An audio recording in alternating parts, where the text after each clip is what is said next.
Hello, NEET aspirants. This is Pawan Sir Biology. I hope so all of my students are fine.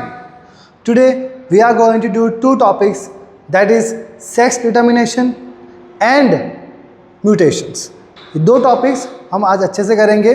Sex determination के बारे में हम लोग detail में समझेंगे. उसमें हम सेक्स डिटर्मिनेशन इन हनी बीज भी कर लेंगे अच्छे से, और म्यूटेशंस के बारे में जो आपके एनसीईआरटी में दो टाइप के देके रखे हुए, frame shift and point mutation, वो भी हम अच्छे से थोरोली कंप्लीट कर लेंगे. So let's start without any wasting time. So sex determination is a topic. ये रहा हमारा. इसमें जो मेन इम्पॉर्टेंट रोल है वो है क्रोमोसोम्स का. आपको ही पता है क्रोमोसोम्स क्या होता है. मैंने इसी चैप्टर में बहुत डिटेल में आपको स्टार्टिंग में टर्म्स लिखवाई थी, जहाँ पे मैंने आपको हर एक चीज़ के बारे में समझाया था. डीएनए से लेके हम अलील तक पूरा डिटेल में सारी इन्फॉर्मेशन हम लेके चले थे. ठीक है, तो क्रोमोसोम्स के बारे में आपको आधी इन्फॉर्मेशन पता है पहले से ही. दैट कुछ हमारे क्रोमोसोम्स ऑटोसोम्स होते हैं, या फिर इसको आप बोलते हो non sex chromosomes. For example आपके पास 23 पेयर्स ऑफ क्रोमोसोम्स है, तो इसमें 22 पेयर्स जो है वो आपके ऑटोसोम्स होते हैं, जो कि सेम होते हैं मेल में भी और फीमेल में भी. जो लास्ट का आपका 23rd पेयर है, दैट इज सेक्स क्रोमोसोम, वही अलग होता है. जो बेसिक इन्फॉर्मेशन आपको पता है. Autosomes of course they are same in male and female, और आपस में भी सेम ही होते हैं, और मेल और फीमेल में भी सेम ही होते हैं ऑटोसोम्स. ओके, सो 44 ऑटोसोम्स होते हैं, पता है. 22 पेयर्स बोला मैंने, मतलब ऑफकोर्स की बात है, 44 नंबर्स है ना, बहुत ज़्यादा मैक्स कर लिया हमने. तो 44 ऑटोसोम्स इन डिप्लॉयड ह्यूमन सेल्स. इन डिप्लॉयड ह्यूमन सेल्स में कितने होते हैं बेटा आपके पास? 44 ऑटोसोम्स होते हैं. और कुछ आपके होते हैं एलोसोम्स, या फिर आप उसको बोलते हो सेक्स क्रोमोसोम्स. अब सेक्स क्रोमोसोम्स नाम से पता चला बेटा, जो कि सेक्स को डिटरमाइन करते हैं, उसको बोलते हैं sex chromosomes. Okay, XX human में होता है, तो बेटा उसको फीमेल का आप बोलते हैं, है ना, फीमेल डिटरमाइन करता है. और XY जो होता है वो मेल डिटरमाइन करता है. पता होना चाहिए. XX chromosome are present in female and XY are present in mail.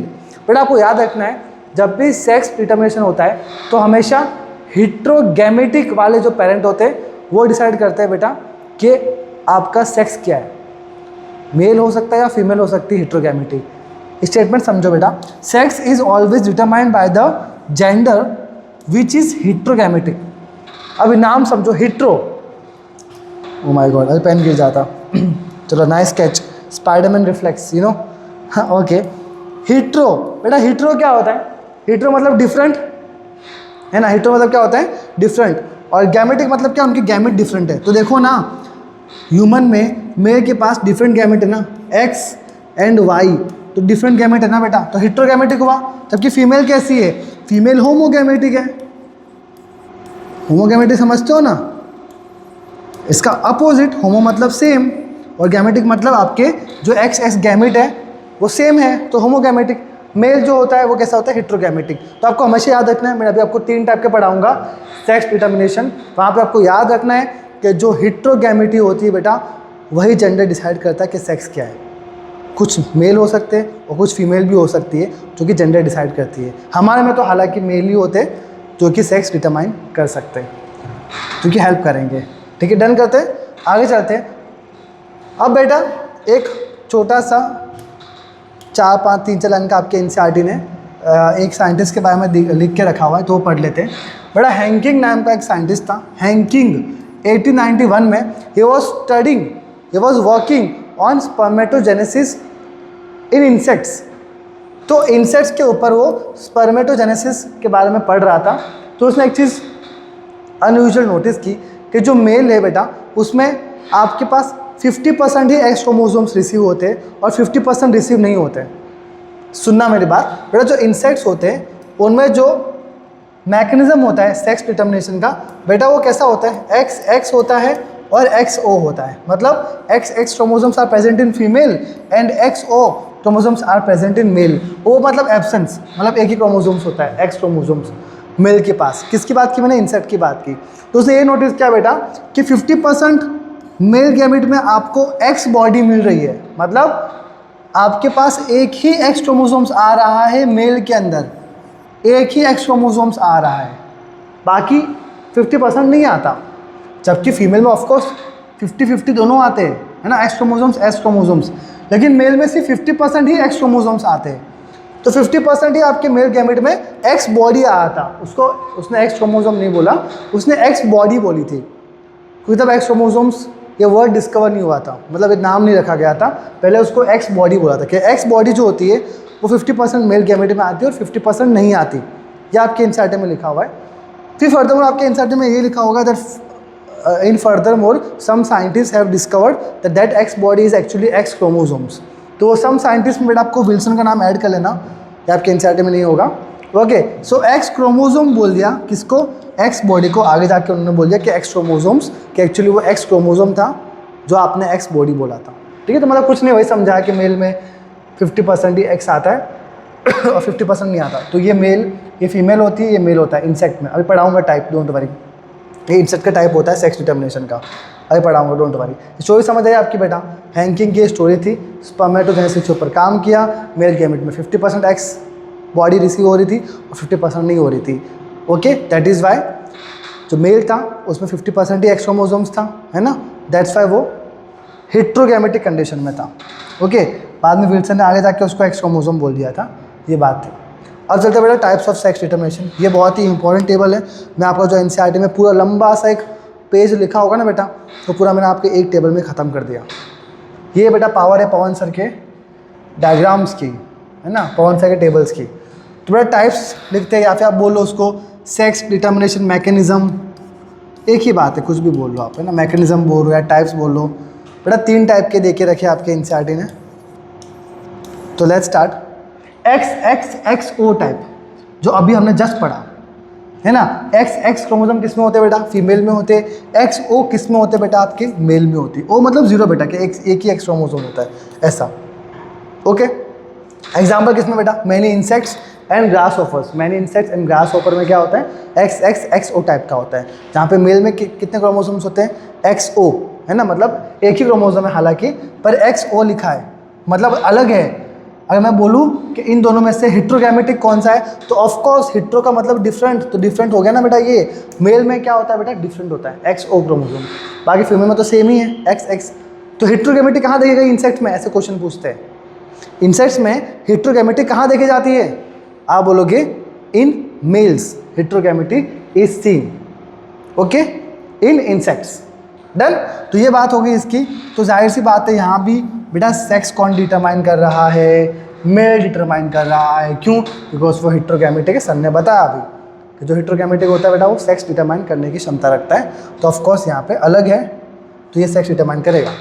फिर आता है XXXY। मुझे बोलने की ज़रूरत नहीं है कि XX फीमेल में होता है, XY मेल में होता है, और हमारे में मेल ही कौन होते हैं जो सेक्स डिटरमाइन करते हैं, हेट्रोगैमेटिक होते हैं। तो ह्यूमंस में और आपके ड्रोसोफिला के अंदर भी XXXY टाइप का ही देखा जाता है सेक्स क्रोमोसोम्स।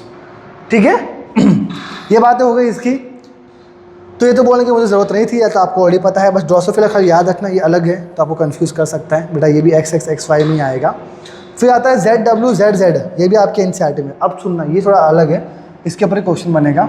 ZW बेटा, यहाँ फीमेल के पास ZW है और मेल के पास ZZ है। तो अगर मैं यहाँ बोलूँ कि यहाँ पे मेल है क्या फीमेल है हेट्रोगैमेटी, तो आप बोलोगे सर फीमेल में हेट्रोगैमेटिक होती है, फीमेल में कंडीशन हेट्रोगैमेटिक होती है, तो यहाँ पे फीमेल डिसाइड करेगी कि सेक्स क्या बनेगा। ठीक है, अब किस में होता है बेटा ये, आपके हनी बीज के अंदर। ठीक है, यहाँ पे हनी बीज कैसे आ गया, ओके, यहाँ पे हनी बीज को आपको हटाना पड़ेगा। हनी बीज में तो हैप्लोडिप्लॉइडी होती है, मैंने ऐसे हटाया था, ये वापस कैसे आ गया, I am sorry for that, ये मैंने हटाया था, रिमूव किया था। ओके, एग्जाम्पल क्या होते हैं बेटा आपके इसमें, ZWZZ में आपके आएंगे birds, some reptiles and fishes. आपके बर्ड्स के अंदर, कुछ रेप्टाइल्स के अंदर एंड कुछ फिशेस के अंदर क्या होते हैं, आपके ZWZZ टाइप का सेक्स डिटरमाइन होता है। बाकी हनी बीज के अंदर तो अलग से कराऊंगा अभी आपको, हैप्लोडिप्लॉइडी लेवल का होता है। ठीक है, डन हुआ बेटा। ये 3 टाइप का आपको मैंने करवा दिया। मैक्सिमम क्वेश्चन बेटा यहाँ से बनेगा आपका ZW एंड ZZ टाइप, क्योंकि यहाँ पे बेटा फीमेल हेट्रोगैमेटिक, यहाँ पे आप देखते जाओ, यहाँ दोनों में मेल था, यहाँ भी XO मेल, यहाँ XY मेल, पर यहाँ देखो यहाँ पे फीमेल अलग है। तो बेटा बर्ड्स में, कुछ रेप्टाइल्स में, कुछ फिशेस में बेटा बर्ड्स फीमेल डिसाइड करती है दैट सेक्स कौन सा होना चाहिए, सेक्स डिटरमाइन कौन सा होना चाहिए। ठीक है, डन हुआ। तो ये हो गया हमारे क्या टाइप्स ऑफ सेक्स डिटर्मिनेशन। आगे मैं करवा रहा हूँ हनी बी, इसका डिटेल में करवा रहा हूँ। So let's start. ये रहा पूरा हनी बी के बारे में, सेक्स डिटर्मिनेशन हनी बी, जो आपके एनसीईआरटी में देखे रखा हुआ है। बाकी मेल के बारे में भी देखे, ह्यूमन के बारे में देखे रखा हुआ है, पर ह्यूमन का तो बहुत ही अंडरस्टैंडेबल है, लैंग्वेज काफ़ी अपने आप समझ आ जाएगी आपको। जो मैंने आपको अभी समझाया ऑटोसोम्स, सेक्स क्रोमोसोम्स, वो सब ह्यूमंस में देखे रखा है, वो तो ईजी है, वो आप समझ लोगे। मेन समझना ये है आपका सेक्स डिटर्मिनेशन हनीबीज, या फिर आप उसको बोलते हो हैप्लोडिप्लॉइडी। अभी क्या होता है हैप्लोडिप्लॉइडी, क्या होता है पहले समझते हैं। हैप्लो मतलब क्या, हैप्लॉइड, डिप्लॉइडी मतलब क्या कि डिप्लॉइड, तो मतलब दोनों कंडीशन यहाँ पे देखी जाएगी। सो लेट्स सी एग्जांपल लेते हैं। फॉर एग्जांपल आपके पास फीमेल का एग पड़ा है, अब फीमेल का एग है, गैमिट है, तो आपको पता है गैमिट कैसे होते हैं, हैप्लॉइडी होते हैं। सो n=16 आपको याद रखना है। कितना है बेटा आपके पास 16, यहाँ पे क्या है आपके पास फीमेल का एग है। ओके, पता होना चाहिए अगर हैप्लॉइड 16 है तो जाहिर सी बात है डिप्लॉइड कितना होगा 32 होगा। तो आपको पता होना चाहिए कि ड्रोसोफिला के अंदर 32 क्रोमोसोम्स होते हैं इन डिप्लॉइड कंडीशन, और हैप्लॉइड कंडीशन में कितना हो गया 16 आपके पास होगा। तो 16 पेयर्स होती है, पता होना चाहिए आपको। ओके, सो हैप्लॉइड क्या है 16 आपका एग है, हैप्लॉइड लेवल। अब बेटा एग ने अनफर्टिलाइज्ड है, अब तक फर्टिलाइज नहीं किया, एग क्या करता है बेटा पार्थेनोजेनेसिस कर लेता है, formation of embryo without fertilisation, है ना, आपका क्या बन जाता है फर्दरमोर ऑर्गेनिजम्स बन जाता है विदाउट फर्टिलाइजेशन। अनफर्टिलाइज एग ने पार्थेनोजेनेसिस किया और क्या बना दिया मेल प्रोजेनी, मतलब क्या बना दिया मेल ड्रोन्स। बेटा ड्रोन्स कौन होते हैं, जो मेल होते हैं हनी बीज के अंदर उसे ड्रोन्स कहते हैं, ठीक है। सो मेल ड्रोन्स यहाँ बना दिया, जो कि अगेन कैसे होंगे हैप्लॉइड होंगे, 16 ही होगा। क्यों बेटा, क्योंकि एग भी आपने हैप्लॉइड था और पार्थेनोजेनेसिस किया और हैप्लॉइड बनाया। तो बेटा पार्थेनोजेनेसिस में क्या हुआ, कोई आपका क्रोमोसोम नंबर रिड्यूस नहीं हुआ, सेम का सेम रहा। तो कैसी कंडीशन आ गई मेल के अंदर बेटा हैप्लॉइड आ गई। कैसे आ गई हैप्लॉइड। तो drones are what, drones are actually haploid. तो ये एक क्रैक हो गया आपका हैप्लो, क्योंकि जो मेल होते हैं बेटा वो कैसे होते हैं हमेशा हैप्लॉइड ही होते हैं, ठीक है। अब यहाँ पे आओ, अब फीमेल एक तो ये कर सकती है, एक तो उसके पास ये चॉइस है कि वो अनफर्टिलाइज्ड एग को पार्थेनोजेनेसिस करके ड्रोन्स बना दे, जब तक उसके पास स्पर्म ना आए। पर अगर स्पर्म आ गया तो बेटा वो दूसरी चीज़ करेगी। अगर स्पर्म आ गया तो वो क्या कर सकती है, स्पर्म आया तो मेल स्पर्म आएगा, ऑफकोर्स मेल स्पर्म आया तो उसके पास कितने, अभी हमें बताया बेटा 16 आपके पास क्रोमोसोम्स होते हैं। तो क्योंकि मेल ही पूरा आपका हैप्लॉइड है तो गैमेट भी हैप्लॉइड है आपके पास, तो 16 यहाँ पे आपके पास क्या है क्रोमोसोम्स है। तो 16 + 16 क्या बनेगा बेटा फीमेल, और मेल क्या बनता है हमेशा बेटा आपका फीमेल बनेगा। हमेशा याद रखना कि जब भी आपका एग और स्पर्म फर्टिलाइज करेगा तो हमेशा हमेशा फीमेल ही बनेगी, मेल नहीं बनेगा, बिकॉज मेल हमेशा पार्थेनोजेनेसिस से ही बनेगा। तो जब भी एग और स्पर्म फ्यूज़ करेंगे तो हमेशा फीमेल ही बनेगी, आपको याद रखना है। तो फीमेल में ऑफकोर्स डिप्लॉइड लेवल हमारा वापस रिस्टोर हो जाएगी कंडीशन, 16 + 16 32 हमारी डिप्लॉइड हो गई फीमेल। दैट इज़ वाई बेटा haplodiploidy, haploid male diploid female. Done, इतनी आपके एनसीईआरटी की बातें थी। अब थोड़ी नीट लेवल की बातें करते हैं, थोड़ा एक्स्ट्रा पढ़ाते हैं आपको नॉलेज के लिए। बेटा अब ये जो फीमेल लार्वा है, अगर उसको रॉयल जेली मिल जाती है, क्या मिल जाती है रॉयल जेली, जो कि आपके हनी बी से बनाती है, अपने इनके हेड के पास ग्लैंड होती है, वो ग्लैंड से बेटा वो रॉयल जेली बनाती है। तो अगर फीमेल लार्वा ने अगर रॉयल जेली खा ली तो बेटा वो बन जाती है क्वीन। देखो नाम ही है रॉयल जेली है बेटा, रॉयल लोग ही खाते हैं, छोटे मोटे लोग नहीं खाते, रॉयल लोग खाते। जाहिर सी बात तो क्या बन जाएगी क्वीन बन जाएगी। और क्वीन कैसी होती है फर्टाइल होती है। कैसी होती है फर्टाइल। और या तो फीमेल अगर बी ब्रेड खाती है, बी ब्रेड नॉर्मल बेटा सूखा सूखा ब्रेड होता है ना, गरीब लोग ब्रेड खाते हैं, अमीर लोग रॉयल जेली खाते हैं, है ना। तो अगर बी ब्रेड खाया तो बेटा क्या बनेगी वर्कर भी, काम करने वाली तो बनेगी, ब्रेड खा रही है या तो रॉयल जेली खा रही है तो क्वीन बनेगी, बी ब्रेड खा रही है तो वर्कर भी बनेगी। और वर्कर भी कैसी होती है बेटा स्टेराइल फीमेल होती है। कैसी होती है स्टेराइल फीमेल। तो देखो ध्यान से, जो ड्रोन होता है बेटा वो फर्टाइल होता है, क्वीन होती है वो फर्टाइल होता है, तभी तो बेटा ये आपस में फ्यूज़ कर लेते हैं और फीमेल बना देते हैं। पर जबकि जो आपकी ये होती है वर्कर भी होती है बेटा, वो हमेशा कैसी होती है स्टेराइल। तो जो फीमेल होती है स्टेराइल, वर्कर भी वो हमेशा स्टेराइल रहती है, पता होना चाहिए, दे आर ऑलवेज स्टेराइल। कौन वर्कर बीस। ये सारी कहानी थी बेटा किसकी हैप्लोडिप्लॉइडी, आपके सेक्स डिटर्मिनेशन इन हनी बीज। तो सेक्स डिटर्मिनेशन पूरा टॉपिक हमने कंप्लीट कर दिया। इजी, कोई भी यहाँ पे डाउट होगा नहीं, बहुत ही सिंपल वैसे मैंने ग्राफ समझाया आपको ताकि आपको हर एक चीज़ समझ आए। बाकी रॉयल जेली, बी ब्रेड, सब आपके एनसीईआरटी में नहीं है बेटा, नॉलेज के लिए इंपॉर्टेंट है। बाकी आप इसको स्किप भी कर सकते हो। बाकी ये सब पता होना चाहिए कि मेल कैसे बना पार्थेनोजेनेसिस से, और फीमेल कैसे बनी आपका एग और स्पर्म के फ्यूजन से। ठीक है, वैसे ये पता होना चाहिए। बाकी आप स्किप कर सकते हो, टेंशन नहीं है। हैप्लॉइड कौन है, डिप्लॉइड कौन है, बस वो पता होना चाहिए। ड्रोन्स हैप्लॉइड, क्वीन आपकी डिप्लॉइड, वर्कर भी, ये भी आपकी डिप्लॉइड, क्योंकि फ्यूजन से बनी है ना, फ्यूजन से बनी बेटा। बाकी हैप्लॉइड कौन होता है, हमेशा मेल ही हैप्लॉइड्स होते हैं। ड्रोन्स हमेशा हैप्लॉइड्स होते हैं। फिर चलते हैं म्यूटेशन के पास। नेक्स्ट टॉपिक आ रहा है हमारा म्यूटेशन। तो म्यूटेशन क्या है, ये अपने एक स्टेटमेंट से समझते हैं। व्हाट इज म्यूटेशन, आपके एनसीईआरटी में है दैट, एक मिनट जूम कर लेते हैं, अच्छा दिख रहा है। Okay, so it is sudden heritable that can be transmitted to progeny. मतलब ये जो भी है म्यूटेशन वो हेरिटेबल है, मतलब फर्दरमोर आगे प्रोजेनी में भी ट्रांसफर हो सकता है। It can change in DNA और आरएनए सीक्वेंस, जो कि ऑफकोर्स डीएनए आरएनए को चेंज कर देगा। That results in change in genotype and phenotype of an organism. बेटा कोई भी चेंज आया तो जो भी मेरे डीएनए में चेंज होगा तो ऑफकोर्स मेरे जीनोटाइप में जो चेंज आएगा वही फिर आगे जाके मेरे फिनोटाइप में भी चेंज आएगा ना। फॉर एग्जाम्पल मेरे अगर म्यूटेशन में आ गया कि मेरे जो हेयर है वो कर्ली है, तो मेरा जो वैसा जीनोटाइप बनेगा कर्ली हेयर वाला, और वैसे मेरा फिनोटाइप भी बनेगा ना कि कर्ली हेयर वाला।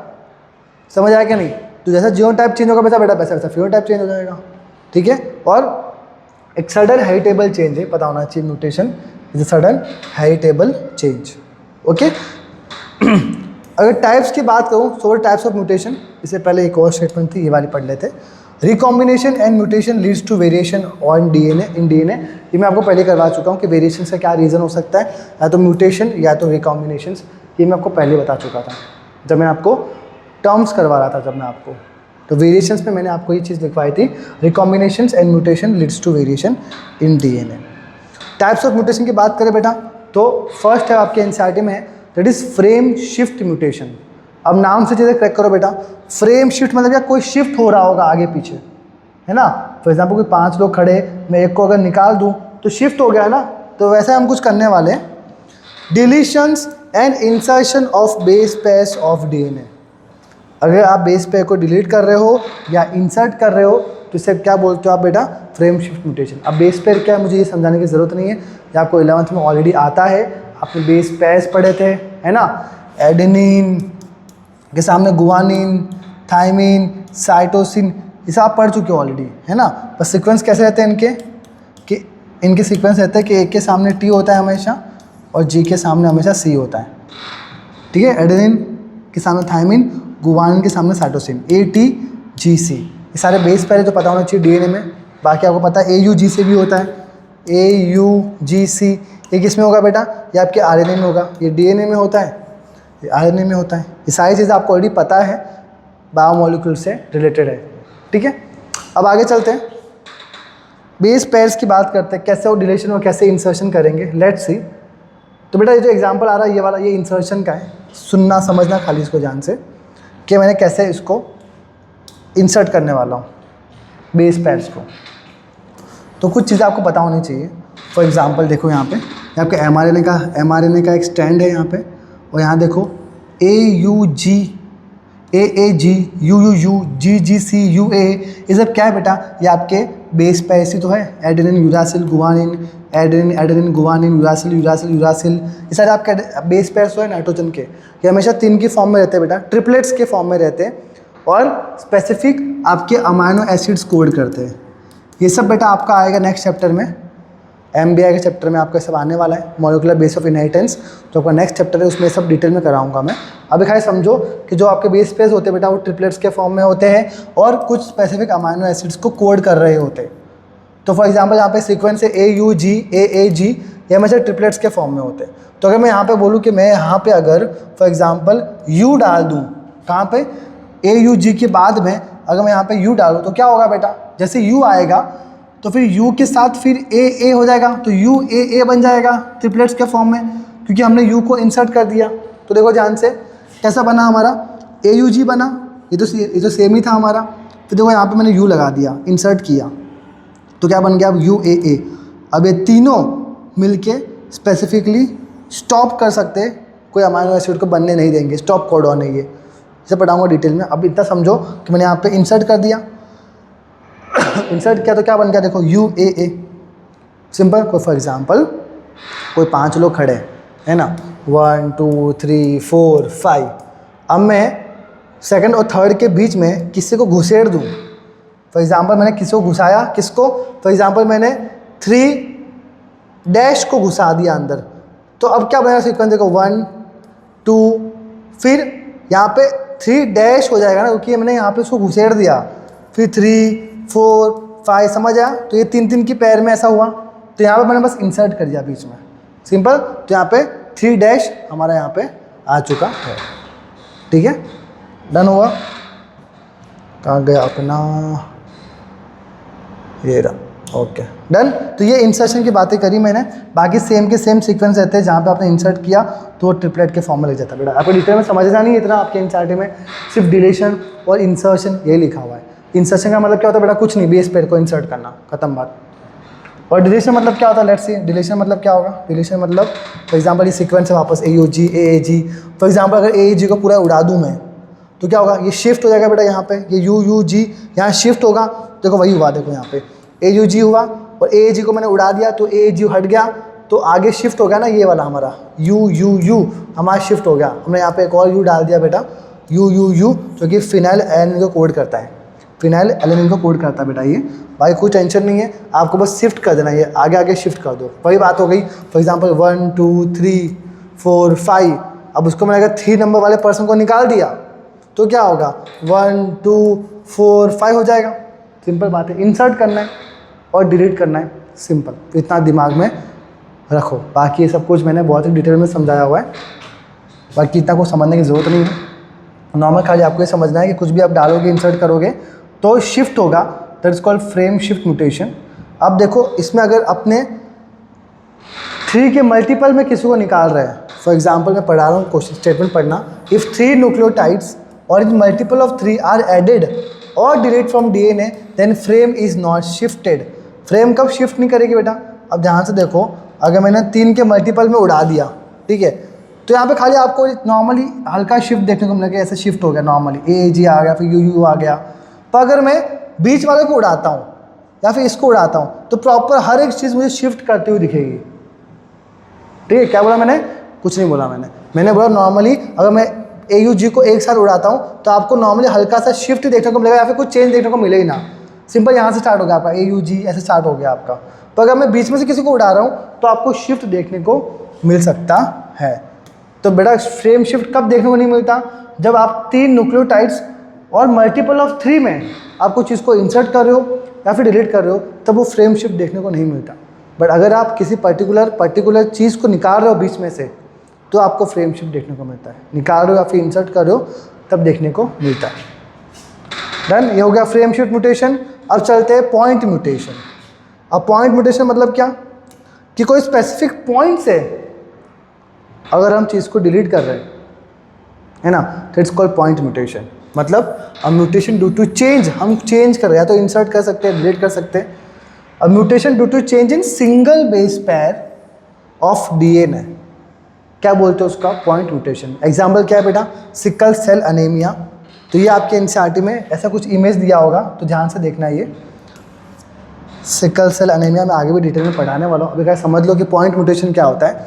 फॉर एग्जांपल हमारे पास ये नॉर्मल हीमोग्लोबिन की जीन है जो हीमोग्लोबिन बनाता है ना, HbA जीन, जो कि जिसके पास क्या है, GAG-CTC। ओके, ये क्या है, जीन है। जीन मतलब क्या, gene is what, it's a specific segment of DNA that codes for or which can expresses itself. Okay, just a minute. Okay, so we were at that a particular DNA sequence, we have this particular sequence. अब देखो ध्यान से, gene इस क्या है, gene क्या है हमें समझाया अभी, gene is a particular DNA segment, हमें पता है ये चीज़। अब देखो ध्यान से, DNA क्या बनाता है, RNA बनाता है, ये हमें पहले से पता है, कोई नई चीज़ नहीं बता रहा हूँ। और RNA क्या बनाता है, प्रोटीन बनाता है, ये भी हमें पता है, पहले से बताते आ रहा हूँ ये चीज़। तो DNA ने क्या बनाया, mRNA बनाया। अब देखो यहाँ से GAG बनाया, और यहाँ पे क्या हुआ देखो ध्यान से, ये पर्टिकुलर A बीच में आ गया हमारा सीक्वेंस, जिसके वजह से हमारे 6th पोजीशन पे क्या बन गया, ग्लूटामिक एसिड। क्या बन गया, ग्लूटामिक एसिड। कैसे बना, क्योंकि आपने स्पेसिफिकली A यहाँ पे आ गया, कहाँ पे, ये सीक्वेंस में mRNA में GAG। ये एक नॉर्मल कंडीशन है जहाँ पे आपके बेसिक बहुत सारे अमाइनो एसिड्स बनते हैं। हालांकि ये सब आप बायोमोलिक्यूल्स में पढ़ चुके हो 11th में, बट फिर भी आपको थोड़ी बहुत चीज़ें आनी चाहिए आपके 12th से रिलेटेड। ये नॉर्मल कंडीशन है, यहाँ कोई भी टाइप का म्यूटेशन नहीं हुआ है। अब देखो ध्यान से, जब म्यूटेशन होगा तो क्या होगा, ये म्यूटेशन हुआ यहाँ पे, कोई सीक्वेंस में यहाँ पे चेंज नहीं आया, यहाँ पे बस एक चेंज आया, दैट यहाँ पे GAG था, यहाँ क्या हो गया GUG, यहाँ पे A था, यहाँ पे U था। सिंपल, अपने एक बेस पेयर की वजह से क्या हो गया, हमारे पूरी हीमोग्लोबिन की ऐसे की तैसी हो गई। मतलब जो उसका शेप था नॉर्मली बायोकॉन्केव शेप, अब वो कैसा हो चुका है, ऐसा हो चुका है, सिकल सेल शेप। सिकल समझते हो ना, जो फार्मर्स यूज़ करते हैं बेटा, है ना, उसको निकालने के लिए खेतों में से, ये सिकल शेप का, देखो ये रहा, ये सिकल शेप है। तो ऐसे आपके RBC के शेप होते हैं, जिसके वजह से हीमोग्लोबिन की डेफिशिएंसी हो जाती है। ये क्यों हुआ, बिकॉज अपने जस्ट A के जगह GAG के जगह GUG हो गया, point mutation. That is called what, point mutation, that a single particular base pair changes which causes point mutation. तो जहाँ बनना था 6th पोजीशन पे ग्लूटामिक एसिड, वहाँ बन गया 6th पोजीशन पे valine. Because of that particular change it has becomes a sickle cell anaemia disease.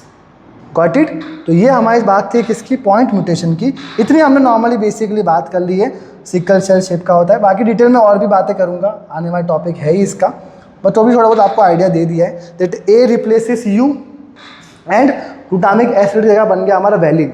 बस वही दो चीज़ आपको याद रखनी है, और इसमें कुछ नहीं है, ठीक है। तो वही लिखा है मैंने यहाँ पे, valine come at place of glutamic acid, अभी वही समझाया मैंने आपको, in beta globin chain of haemoglobin. आपको पता है हीमोग्लोबिन की 2 चेन होती है, alpha chain and beta chain. तो बीटा चेन में क्या हो गया, आपका ये चेंज आ गया, वैलिन आ गया इन प्लेस ऑफ, है ना, ग्लूटामिक। डन।